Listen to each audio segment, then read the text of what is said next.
This is the third Monday in the month and brand new possibilities with God. Welcome.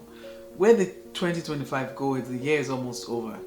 So the other day, I was driving by a construction site and I saw that they have put up retaining walls. So retaining wall is built to hold back soil or rocks or prevent erosion while they're going to build on the land.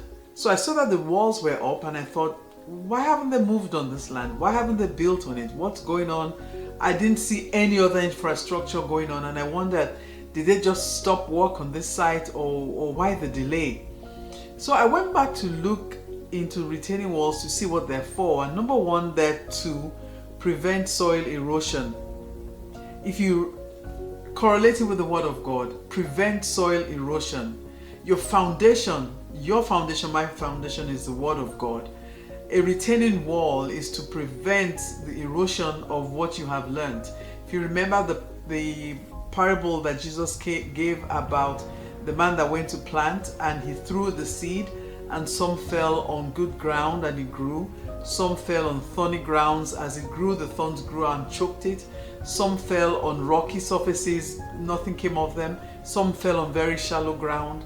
And he's telling us that we should be careful to plant on good ground. So the enemy of our soul doesn't want us to have the good ground of the word in us. So if there's anything he can do to wash it away by decisions we make or not make, then he's going to put that in place. So a retaining wall, number one, is to help to prevent soil erosion. It also is to help to give supporting structure to the infrastructure that's supposed to be built there. So they put up retaining walls to build some infrastructure so that when the building goes up, it has a little bit of backing. I don't know all the technical terms for it. And then it's also used for aesthetics. That means make the place look more beautiful.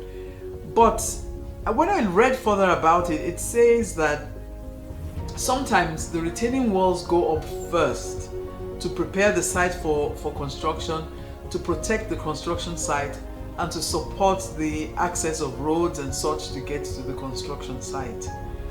But the general rule of thumb I learned too was that if the purpose of the retaining wall is to hold the soil in place while the building is going to be built, then it goes up early.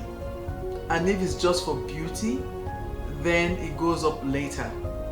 So think about your life and think about how many retaining walls the Lord has built and you're like, come on, get things done. If he's putting those retaining walls there, and it could be your mentors, it could be books you're supposed to read, it could be people you're supposed to meet, it could be discipline you're supposed to have.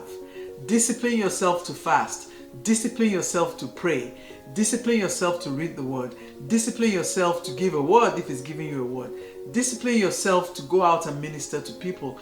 If those are the retaining walls he has put in your life, do not be in a hurry to have your buildings go up, because there's a reason the retaining walls went up first.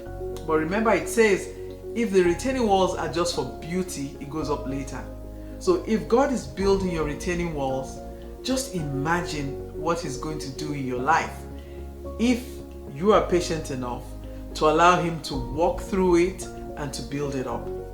So as we go into this new year and you're praying about the new year and thinking about the new year, and you see God is putting up retaining walls, he wants you to fast extra, he wants you to pray extra, he wants you to read extra, he wants you to minister to people, give them a word, and all those things are outside your comfort zone.